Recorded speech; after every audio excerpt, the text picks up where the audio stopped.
नमस्कार, मी अश्लेषा शंखनाथ प्रस्तुत विशेष मुलाखत मध्ये आपणा सर्वांचं मनापासून स्वागत करते. आपण स्त्रियांबद्दल बोलायचं झालं तर स्त्रियांच्या संरक्षणासाठी आणि संवर्धनासाठी आधीपासूनच अनेक उपाययोजना राबवल्या गेल्या आणि यात अनेकांनी अनेक आव्हानांना सामोरं जावं लागलं आहे. कारण सुरुवातीच्या काळातली मानसिकता ही स्त्रियांबद्दलची फक्त चूल आणि मूल पुरतीच मर्यादित होती. पण या मानसिकतेच्या पलीकडे जात 1975 या साली संयुक्त राष्ट्राने आंतरराष्ट्रीय महिला वर्षाची घोषणा केली आणि या आंतरराष्ट्रीय महिला वर्षात सर्वात महत्त्वाची कामगिरी बजावली ती म्हणजे स्त्री मुक्ती चळवळीने. आणि आज या वर्षाच्या घोषणेला 50 वर्ष पूर्ण झाली आहेत. आज आपण याच विषयावर चर्चा करणार आहोत, स्त्री मुक्ती चळवळीचा प्रवास आणि त्याच्या एकूणच कामाबद्दल. तर या विषयावर चर्चा करण्यासाठी आज स्टुडिओमध्ये आपल्या सोबत आहेत सामाजिक कार्यकर्ता आणि लेखिका अरुणा सबाने. आपण त्यांच्याचकडनं या विषयावर अधिक सविस्तर जाणून घेऊयात. नमस्कार मॅडम. नमस्ते. तुमचं मनापासून स्वागत आहे शंखनाथ प्रस्तुत विशेष मुलाखत मध्ये. आजचा आपला विषयच आहे स्त्री मुक्ती चळवळीबद्दलचा. त्याला 50 वर्ष पूर्ण झाले आहेत. तर सुरुवातीला तुमच्या कामाबद्दल आम्हाला जाणून घ्यायला फार आवडेल. माझ्या कामाबद्दल आणि तेही स्त्री मुक्तीच्या संदर्भात जर बोलायचं झालं तर मी वर्ध्यावरनं नागपूरमध्ये आले 1977 मध्ये. अच्छा. आणि मी आल्या आल्या माझी भेट झाली सीमाताई साखरे, रूपा कुलकर्णी, यशवंत मनोहर किंवा वामन निंबाळकर या लोकांसोबत. त्यामुळे मी आल्या आल्याच एक प्रकारे चळवळी तोडल्या गेले असं म्हटलं तरी चालेल. खरं तर मी तेव्हा विद्यार्थी दशेत होते, कॉलेजमध्ये शिकत होते. आजच्या विद्यार्थ्यांना जर चळवळीत या म्हटलं तर कुणीही येणार नाही, पण आमचं त्यावेळेचं वातावरण खूप वेगळं होतं. आणि त्यांच्यासोबत सीमाताईंसोबत मी जोडल्यामुळे मला चळवळीमध्ये येण्याचा खूप फायदा झाला. आणि त्यावेळी जस्ट स्त्रीमुक्ती हा शब्द आपल्याकडे सुरू झालेला होता. तेव्हा मी स्वतःला आम्ही काही स्त्रीमुक्तीवाल्या वगैरे असं समजत नव्हतो, पण आमचं म्हणणं जे काही असायचं ते आम्ही मोर्चात मांडायचो, त्याच्यासाठी मोर्चे काढायचो आणि आमच्या हक्कांसाठी किंवा स्त्रियांच्या हक्कांसाठी, विद्यार्थ्यांच्या हक्कांसाठी असं आम्ही सुरुवात केली. आणि मग हळूहळू माझं काम वाढत गेलं. मग मी स्वतंत्र झाल्यानंतर माहेर नावाची संस्था स्थापन केली. आणि या माहेर नावाच्या या संस्थेमध्ये अनेक स्त्रिया म्हणजे परित्यक्त महिलांसाठी, सिंगल वुमनसाठी किंवा एकंदरीतच स्त्री या फॅक्टरसाठी मी काम करते. आणि माझ्याकडे येणाऱ्या केसेस या घटस्फोटित स्त्रियांच्या असतात, ज्यांना पोटगी मिळत नाही अशा असतात, बलात्कार पीडित असतात, मुली त्यांचे काही वेगळे वेगळे.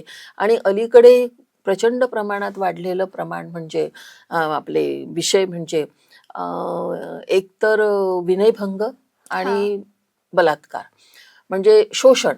बलात्कार हा शब्द म्हणजे लैंगिक शोषण हे इतकं प्रचंड वाढलेलं आहे की त्याच्यातून महाविद्यालय सुटत नाही, रेल्वे सुटत नाही, हॉस्पिटल सुटत नाही.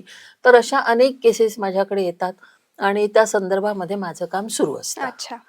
तुमचं इतक्या वर्षापासून काम आहे, तुम्हाला या क्षेत्रामध्ये अनुभव पण तितकाच आला आहे. तर स्त्री मुक्ती चळवळीमध्ये जेव्हा तुम्ही कामाला सुरुवात केली तर काय आहे नेमकी ही स्त्री मुक्ती चळवळ आणि याचे मुख्य उद्दिष्ट काय आहेत? स्त्रीमुक्ती चळवळ किंवा स्त्रीमुक्ती हा शब्द ना आपल्याकडे 1975 पासून आला. खरं तर स्त्रीमुक्ती चळवळ सुरू झाली ती अमेरिका किंवा ब्रिटन या देशांमध्ये. अमेरिकेमध्ये ती सुरू झाली, नंतर ब्रिटनमध्ये. पण त्यांचे हक्क कोणते होते, त्यांच्या मागण्या काय होत्या, तर त्यांना मतदानाचा अधिकार नव्हता. म्हणजे जो आपल्याला आयता मिळालेला आहे. आपल्याला बाबासाहेब आंबेडकरांनी हिंदू कोड बिलाच्या मुळे आपल्याला तो सहज मिळाला. त्यामुळे आपल्याकडे मतदानाचं मूल्यच नाही. आता तर आपण इतकं होटचोरी वगैरे सगळं बघतो आहोत, तर आपल्याला ती जाणीव नाहीये. पण त्या स्त्रियांना त्याच्यासाठी लढाई करावी लागली. त्या रस्त्यावर आल्या, त्यातल्या काही स्त्रिया मृत्युमुखी पडल्या. आणि सॅफ्रेजेट आंदोलन या नावाने ते आंदोलन जगप्रसिद्ध आहे. त्यांनी ते इतक्या मोठ्या प्रमाणामध्ये म्हणजे नंतर तर सगळे देश एकत्र आले असं म्हटलं तरी चालेल. आणि जागतिक पातळीवर ती चळवळ मोठ्या प्रमाणात उभी राहिली, फोफावली. आणि ती सॅफ्रेजेट आंदोलन या नावाने प्रसिद्ध झाली. आपल्याकडे हे वारं हळूहळू झिरपत 1975 पासून आपल्याकडे हा शब्द सुरू झाला. म्हणजे म्हणूनच आता 2025 डिसेंबर आपण याला 50 वर्ष पूर्ण झाली असं म्हणतो आहे, स्त्रीमुक्ती चळवळीला. आणि त्याचे कार्यक्रम आम्ही वर्षभर विदर्भामध्ये घेतले आहेत. तर अख्खी महाराष्ट्रभर सुरू आहेत ते, पण विदर्भात आम्ही स्वतः त्यात पुढाकार घेऊन मी घेतलेले आहे. आणि हा स्त्रीमुक्ती चळवळ किंवा स्त्रीमुक्ती हा शब्द आपल्याकडे जो 1975 पासून आला ना, तेव्हा सगळेजण असे तोंड वेंगाडून पाहायचे हो. की अरे या स्त्रीमुक्तीवाल्या बाया, हम्म. म्हणजे स्त्रीमुक्तीवाल्या बाया म्हणजे काहीतरी वेगळ्या बा, हा. म्हणजे यांना नवरे नको, कुटुंब नको, यांना स्वतःच्या मनाने अनिर्बंध वागायचं आहे, स्वैराचार करायचा आहे. पण स्त्रीमुक्तीचा आणि स्वैराचार याचा काहीही संबंध नाही. स्त्रीमुक्तीमध्ये सिंपल होतं की आम्हाला एक व्यक्ती म्हणून बघा, हम्म. आपल्याकडे अजूनही स्त्रीला फारसं मूल्य नाही, तिची किंमत अजूनही होत नाही. तर 1975 म्हणजे आजपासून तू 50 वर्ष मागे जा, तेव्हा तुझा जन्मही झालेला नसेल आणि आम्ही जस्ट तरुण होतो. मला आजही तो 1975चा कार्यक्रम मोठ्या प्रमाणामध्ये न्यू इंग्लिश हायस्कूलच्या पटांगणात झालेला आठवतो. सगळ्या स्त्रिया एकत्र आलेल्या होत्या, त्यांच्या काही मागण्या होत्या. आणि त्याच्यानंतर त्याच वेळी तोच एक काळ होता की आपल्याकडे चंद्रपूर जिल्ह्यामध्ये एका आदिवासी मथुरा नावाच्या स्त्रीवर बलात्कार झाला होता. आणि तो बलात्कार 2 पोलिसांनी केला होता. तर त्याच्यामध्ये त्या बाईलाच बदनाम केलं, हीच त्यांच्यापर्यंत पोचली वगैरे असं, आणि पोलिसांना माफ केलं. तो विषय सीमाताई साखरेंनी उचलून धरला. हायकोर्टातही केस हरल्या, त्यांनी ती सुप्रीम कोर्टापर्यंत नेली, त्याच्यासाठी मोर्चे काढले. इथे नागपूरमध्ये एक भव्य मोर्चा निघाला होता. म्हणजे सगळी बंद झालेली फाईल सीमाताई साखरेंनी पुन्हा ती ओपन केली आणि मथुरेला अनेक वर्ष ती केस चालली, ती दिल्लीपर्यंत गेली आणि मग ती देशभर पेटली. एका आदिवासी स्त्रीवर बलात्कार होतो, तेही पोलीस बलात्कार करतात. पोलीस स्टेशनमध्ये तिला बोलवून बलात्कार होतो. तिला आणि तिच्या नवऱ्याला बोलवलं, नवऱ्याला बाहेर काढलं, म्हणजे आपण सिनेमान वगैरे वगैरे बघतो अगदी त्या टाईप. आणि वरून तिलाच बदनाम केलं आणि ते दोघंही सुटले होते. पण सीमाताई पेटून उठल्या, त्यांच्यासोबत अनेक महिला जुळल्या गेल्या. आम्ही तर फार छोट्या तर अगदीच युवती होतो, आम्ही कॉलेज गोईंग होतो. पण अनेक कुमुद पावडे, लीलाताई चितळे, अशा सगळ्याच, रूपा कुलकर्णी, या सगळ्यांनी एकत्र येऊन खूप मोठा मोर्चा, म्हणजे तेव्हा मला वाटतं सुगंधाबाई शिंदे सुद्धा होत्या, आणि मोठा मोर्चा नागपूरमध्ये निघाला. तो असा महाराष्ट्रभर गाजला. त्याच्यानंतर पुण्या मुंबईच्या स्त्रियांनी हा प्रश्न उचलून धरला.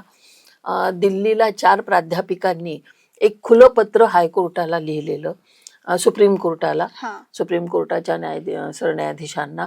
त्याच्यामध्ये काय काय मुद्दे टाकले पाहिजे, वास्तविक स्थिती काय आहे, वर्तमानपत्रात येणारी स्थिती वेगळी आणि वास्तविक स्थिती काय आहे, हे सगळं सीमाताईंनी त्यांना पोहोचवलं. त्यामुळे ते पत्र अजून चांगलं आहे, दिलखेचक झालं. आणि तिथून खऱ्या अर्थी स्त्रीमुक्ती चळवळ आपल्या विदर्भामध्ये, महाराष्ट्रामध्ये सुरू झाली, नागपुरात सुरू झाली. आणि आम्हाला अभिमान आहे की आम्ही त्या चळवळीचा एक भाग होतो, त्या मोर्चाचा एक भाग होतो. तिथून आणि स्त्रीमुक्तीचं उद्दिष्ट जर म्हणशील ना, तर तेच मी तुला म्हणाली मगाशी, पहिलं एक साधं आमची मागणी असते की आम्हाला व्यक्ती म्हणून बघा. आपल्याकडे व्यक्ती म्हणून त्या स्त्रीला पाहिल्या जात नाही. स्त्री आणि पुरुष हे 2 वेगळे घटक आहे. मग प्रत्येक ठिकाणी पुरुष प्लस मध्ये असतो आणि स्त्री मायनस मध्ये असते. आपण बरोबरीचं नातं म्हणतो की स्त्री पुरुष समानता आली, कायद्याने आली, पण प्रत्यक्ष जीवनात नाही आली, कुटुंबात नाही आली. अजूनही निर्णय कुणाच्या मते चालतात घरामध्ये, किंवा म्हणजे कुटुंब असेल, अनेकांची मानसिकताच बदललेली नाही आहे. म्हणजे पुरुषी जी विचारसरणी आहे ती आपल्याकडे बदललेली नाहीये, ती बदलली पाहिजे. खऱ्या अर्थी स्त्री पुरुष समानता आली पाहिजे. मुलगा मुलगी भेद व्हायला नको. प्रत्येक पातळीवर स्त्रीचा विचार व्हायला पाहिजे. अगदीच. अशा या सगळ्या छोट्या छोट्या मागण्या आहेत. स्त्रीमुक्ती म्हणजे काही खूप मोठं आम्हाला स्वातंत्र्य द्या आणि आम्हाला काय वाटेल ते करायचं आहे. मला काय पाहिजे, म्हणजे तुला आज तू इथे बसली आहेस, ती स्वेच्छेनं बसली आहे की आईबाबा म्हणतात म्हणून बसलेली आहे. बरोबर. एखाद्या मुलीला संगीतात आवड आहे आणि बाबा तिला म्हणतात नाही नाही तुला मेडिकललाच जायचं आहे, तर तिच्या मताला किंमतच नाही राहिली ना. ह्या अशा छोट्या छोट्या गोष्टींची आमची मागणी असते. अच्छा. जसं की तुम्ही आत्ताच सांगितलं की स्त्रीमुक्ती चळवळीची सुरुवात ही अनेक बाहेरून आलेल्या देशातनं झाली आहे, जसं अमेरिका आणि आणखी देश असतील. ब्रिटन वगैरे. तर भारतात आधुनिक स्त्रीमुक्ती चळवळीची सुरुवात कधी झाली?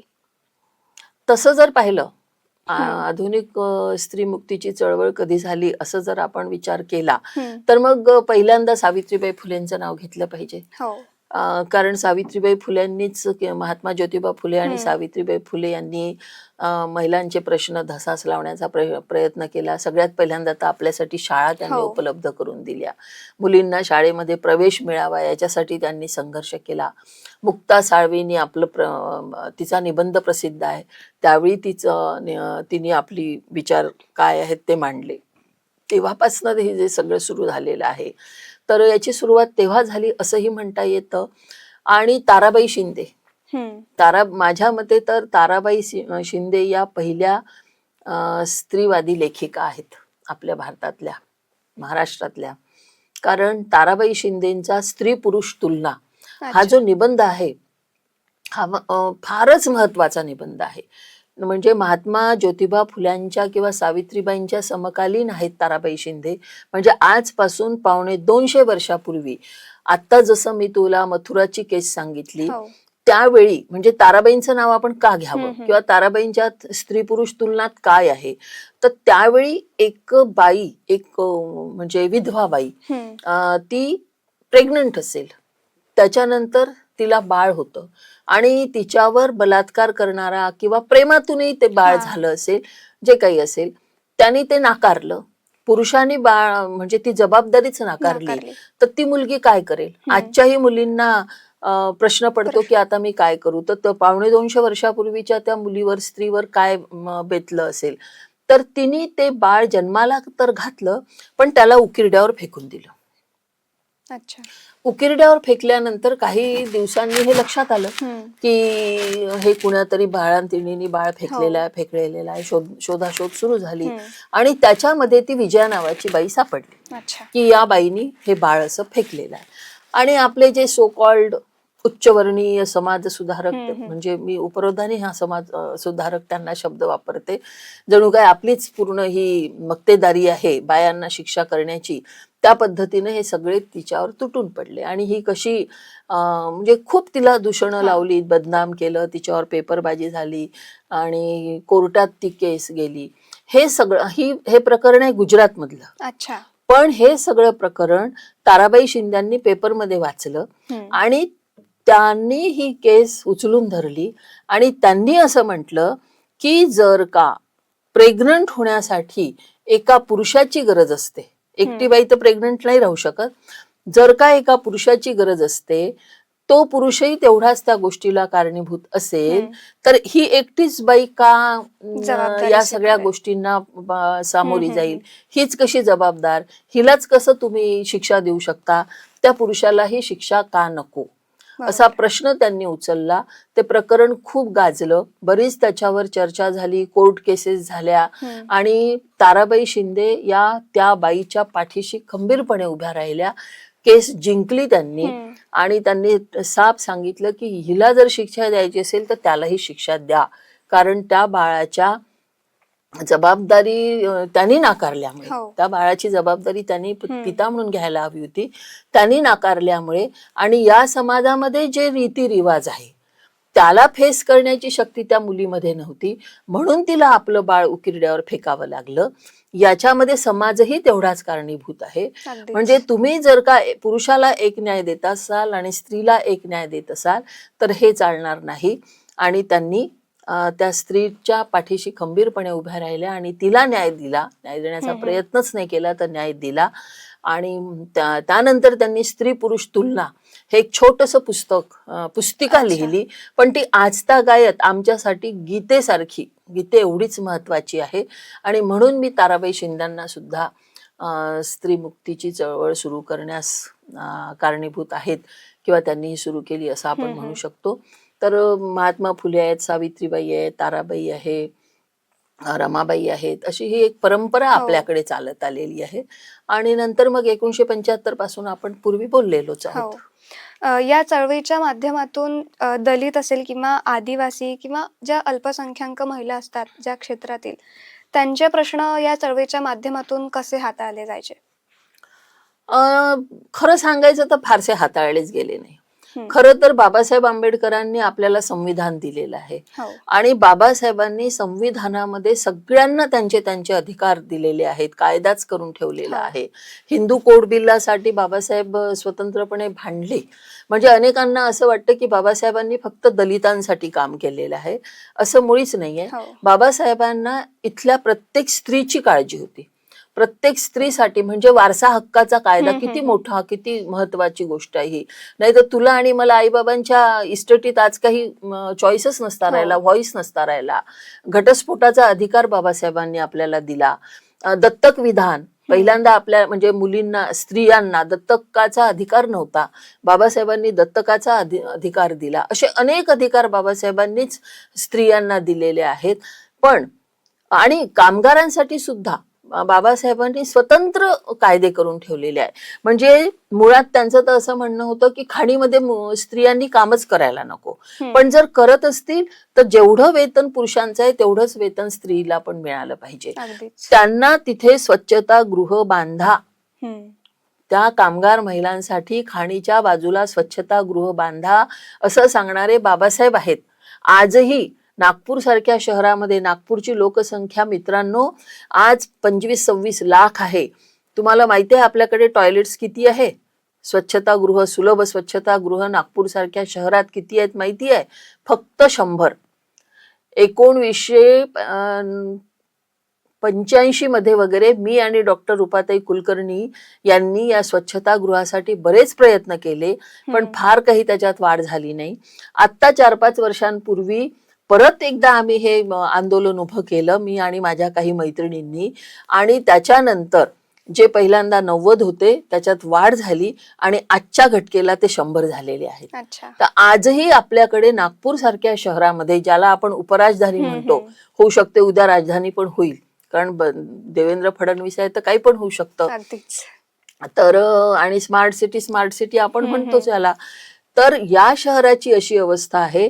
तर तुम्ही विचार करा, त्यावेळी बाबासाहेबांनी कामगार महिलांसाठी सुद्धा स्वच्छतागृह, स्नानगृह असलं पाहिजे हे सुद्धा त्यांनी म्हटलं. स्नानगृह का? तर तिथे काम केल्यानंतर सगळं ते धूळ भरल्या हो. शरीराने त्या महिला घरी जातील काय?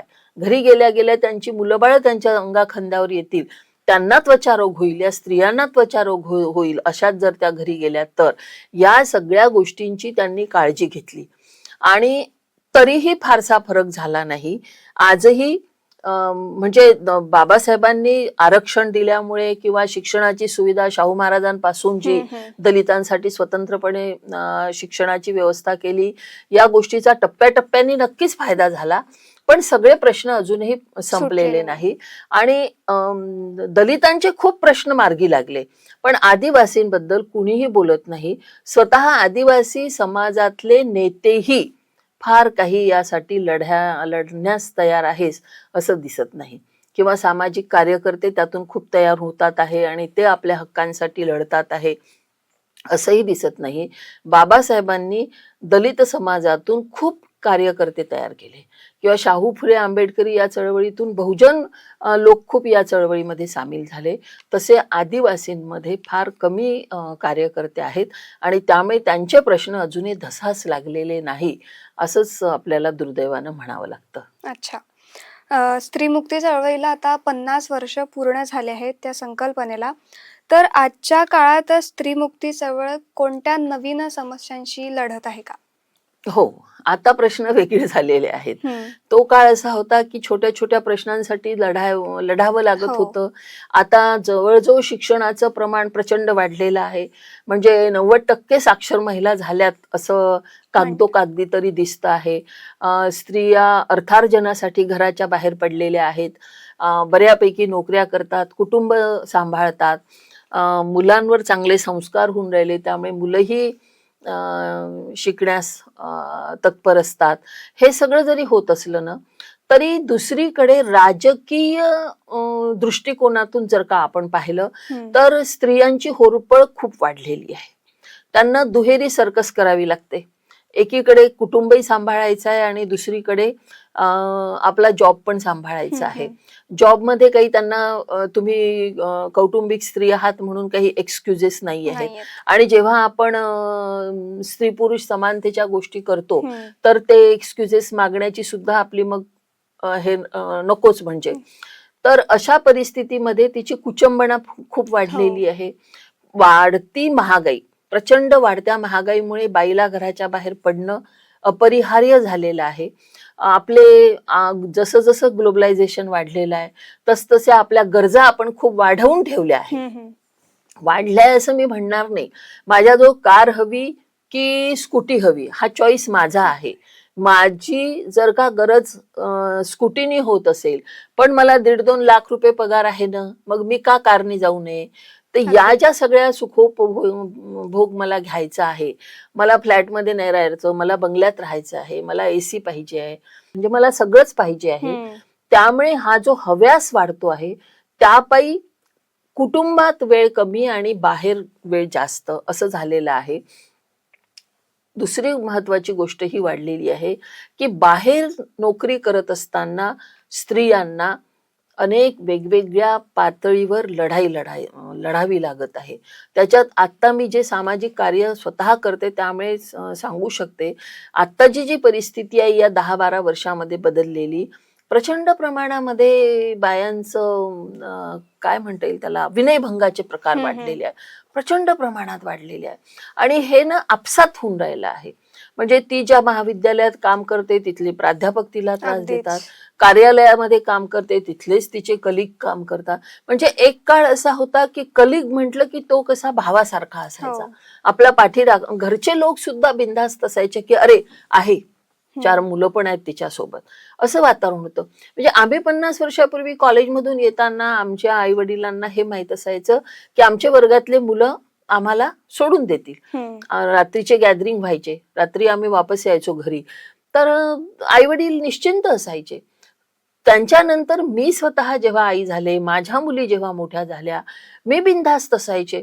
माझा टूरचा जॉब होता, माझा व्यवसाय होता, त्यामुळे मला खूप बाहेर राहावं लागायचं.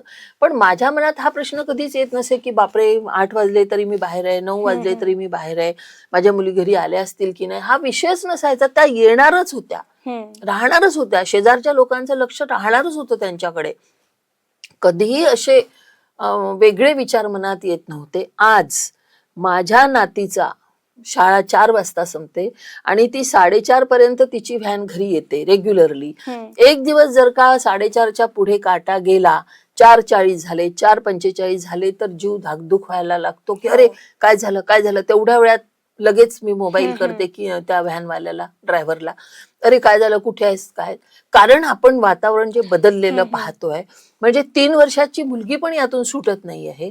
प्रचंड प्रमाणामध्ये हे जे झालेलं आहे त्यामुळे आजच्या स्त्रीवर दुहेरी ताण आलेला आहे की हे सांभाळायचं की हे सांभाळायचं. जॉब तर करायलाच पाहिजे कारण महागाई आहे, कॉम्पिटिशन आहे, नोकरी टिकवून ठेवायची आहे.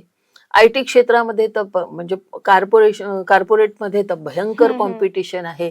पहिले एकदा एक नोकरी लागली की ती बस रिटायरमेंट पर्यंत ती चिकटलेली असायची. आता तसं राहिलेलं नाहीये.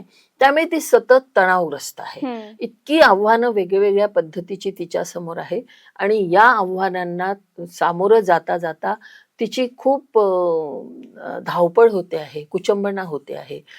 हे सगळे प्रश्न तिला वेगळ्या पद्धतीनं फेस करावे लागत आहे. नक्कीच.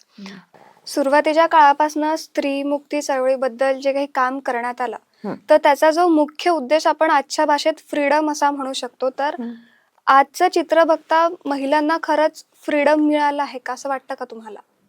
फ्रीडम मिळालं आहे, पण कोणत्या अर्थी फ्रीडम मिळालं आहे. म्हणजे मघा मी म्हणाले तसंच की ती नोकरी करते, ती घराच्या बाहेर जाते, ती सगळं काही करू शकते, वेगवेगळ्या कॉम्पिटिशन्स मध्ये भाग घेते. पण मला वारंवार काय वाटतंय की मला काय पाहिजे हे मी करू शकते का. ज्या दिवशी मला जे पाहिजे ते मी करू शकत असेल त्याला मी स्वातंत्र्य म्हणेल. आणि याचा अर्थ स्वैराचार नाही होत. म्हणजे मला काय वाटतं तर 4 बॉयफ्रेंड घेऊन फिरायचं आहे बा, हे मला अपेक्षित नाही आहे. पण आता मी लिहिते, मी भाषण देते, मी संगीत शिकते, मी सायकलिंग करते, मी धावते, मी म्हणजे मला जे वाटलं ते मी करू शकते. तर मला असं वाटतं आहे की मी माझं आयुष्य जगते आहे. पण किती स्त्रियांच्या वाट्याला हे आयुष्य येतं हा माझा प्रश्न असतो. आणि त्यांना अनेकदा तर असं होतं ना की त्यांना काय हवं हेच त्यांना कळत नाही. मला काय पाहिजे हे बाई स्वतःला विचारतच नाही. जबाबदारीच्या मागे इतकं लागलेली आहे ती, इतका तिच्यावर जबाबदाऱ्या थोपल्या गेलेल्या आहेत आता. आता ती आपोआपही घेते, बाई म्हटलं स्त्री म्हटलं की आपोआपही जबाबदारी घेते आणि हळूहळू या जबाबदाऱ्यांतून मात्र पुरुष मुक्त होऊन राहिला आहे. तो जसा जसा मुक्त होऊन राहिला तसं तसं स्त्री त्याच्यामध्ये जास्त जास्त भरडल्या जात आहे. त्यामुळे स्वातंत्र्य म्हणजे काय आणि मला काय हवं या प्रश्नाचं उत्तर तिला जोपर्यंत सापडत नाही तोपर्यंत मी स्वतंत्र झाले काय हे ती निश्चितपणे सांगू शकत नाही. आणि ज्याचं त्याचं स्वातंत्र्य हे ज्याच्या त्याच्या पद्धतीनं आहे. मी तुझं स्वातंत्र्य नाही सांगू शकत, तुला काय करायचं आहे. मी माझ्या मुलांचं स्वातंत्र्य नाही सांगू शकत, मी त्यांना स्वातंत्र्य देऊ शकते. मी माझ्या मुलांना स्वातंत्र्य दिलं, मी माझ्या सुनांना स्वातंत्र्य दिलं, मी माझ्या नातीला स्वातंत्र्य दिलं. पण त्यांना हे कळलं पाहिजे की त्यांना काय करायचं आहे. म्हणजे माझ्या मुलीला जर का रनर व्हायचं आहे आणि मी तिला म्हणते की नाही नाही एवढी मोठं तू जॉब करते, एवढ्या मोठ्या पोस्टवर आहे तू आणि काय धावत बसते, मग मी स्वातंत्र्य देते असं मी म्हणण्यात अर्थ नाही आहे. हे स्वातंत्र्य मला अपेक्षित आहे आणि ते अजूनही अनेकींना मिळालेलं नाही.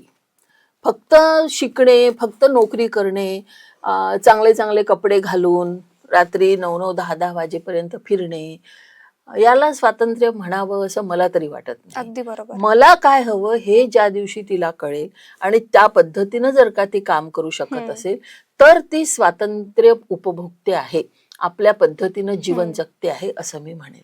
म्हणजे खूपदा आता पाहतो आपण की ज्येष्ठ नागरिक एकट्या राहतात, अनेक स्त्रिया एकट्या राहतात, मुलं बाहेर आहेत. म्हणजे नागपूर शहरात अलीकडे मी पेन्शनरचं शहरच म्हणायला लागले. मुलं बाहेर आहेत, तिचे मिस्टर जर का अचानक निघून गेले, ती एकटी राहते. हा प्रॉब्लेम तिला नाही आहे, प्रॉब्लेम लोकांना असतो. हो तुम्ही एकट्या कशा काय राहता, प्रॉब्लेम नाही जात तुम्हाला. अरे काय प्रॉब्लेम जाणार, तिला प्रॉब्लेम जाईल तर तिचे ती सॉल्व्ह करेल ना. म्हणजे आपल्यापेक्षा लोकांनाच प्रॉब्लेम जास्ती वाटतात. माझे प्रॉब्लेम वेगळे आहेत, मी एकटी राहते तर, पण तुला वेगळेच वाटतात. याला काय करणार आपण.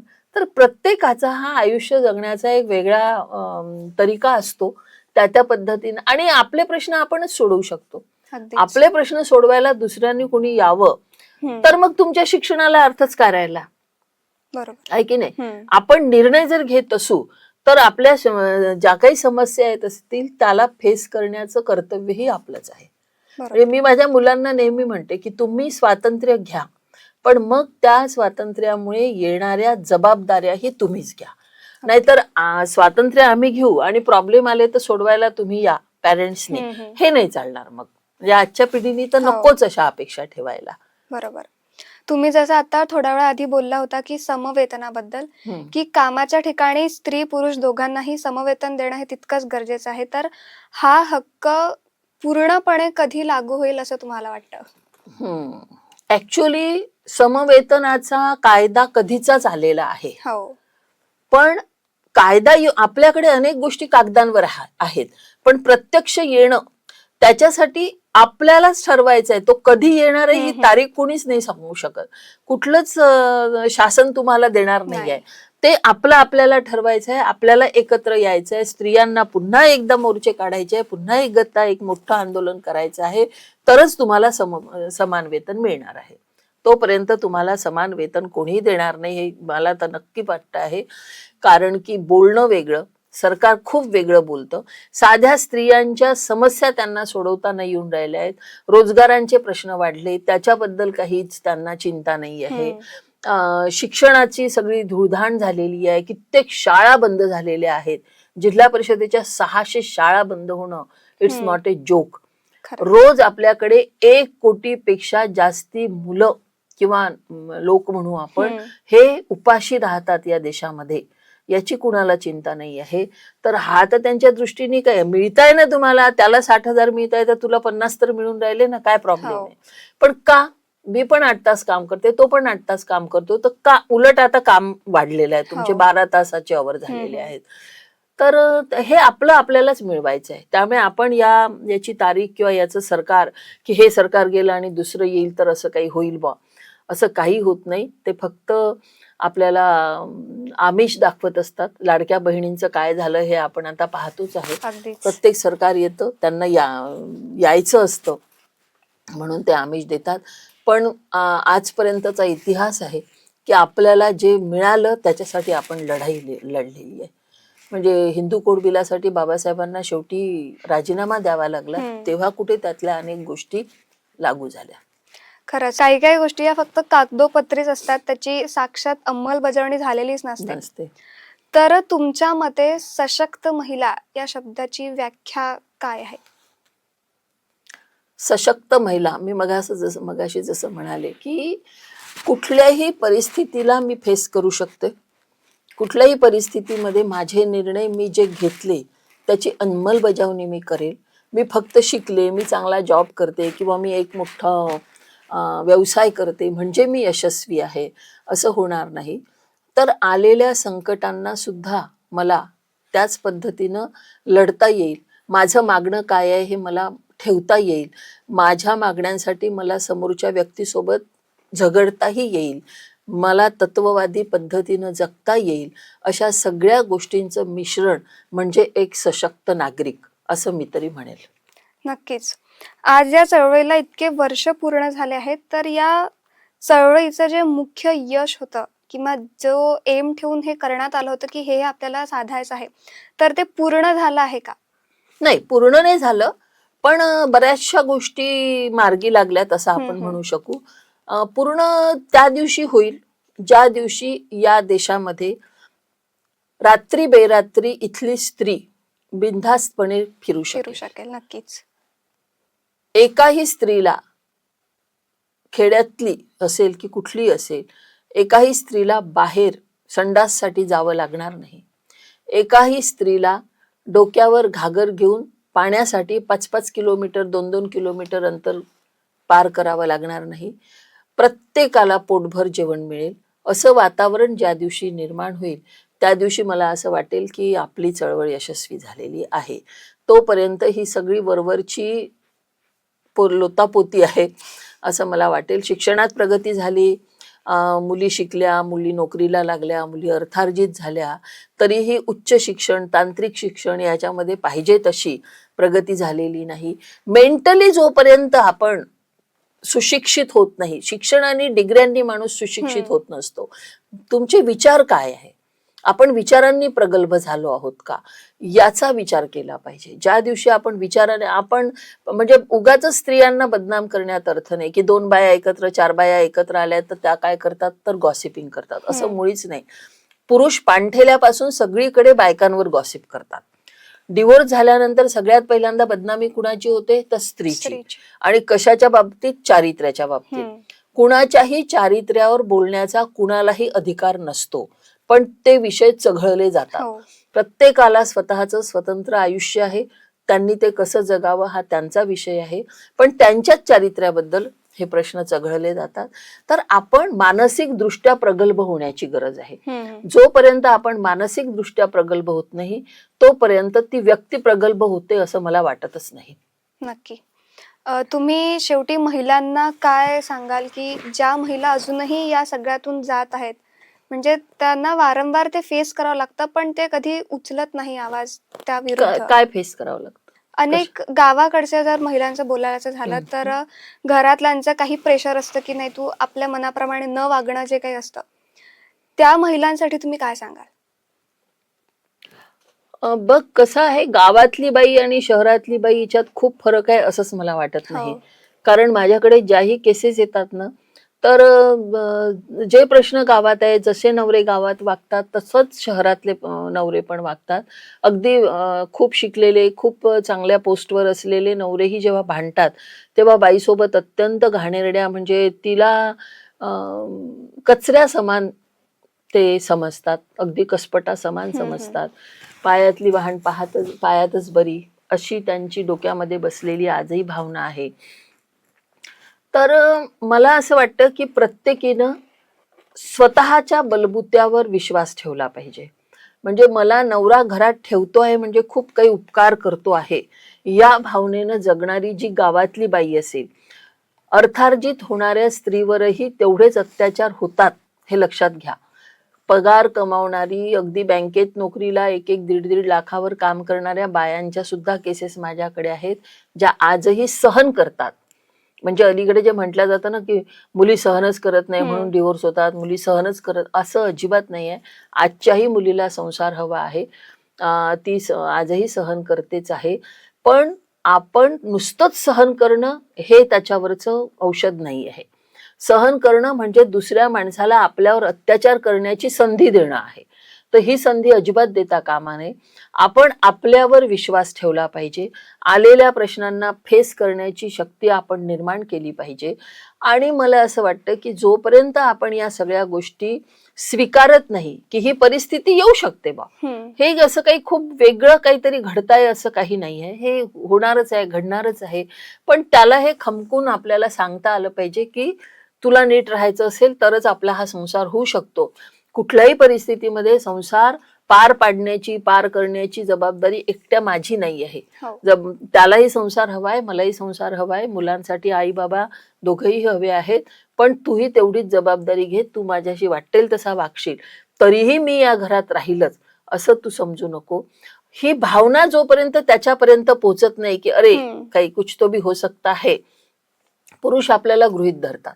पुरुषांना हे माहिती असतं की काही झालं तरी ही बाई दाराच्या उंबरठ्याच्या बाहेर आवाज जाऊ देत नाही.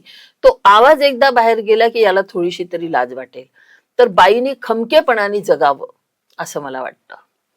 खरंच आजच्या मुलाखतीच्या माध्यमातून ज्या महिला वारंवार या गैरवर्तनातून जातात त्यांना खरं तर एक बळ आलं असेल की आपण कशा प्रकारे या सगळ्यांना सामोरं जावं.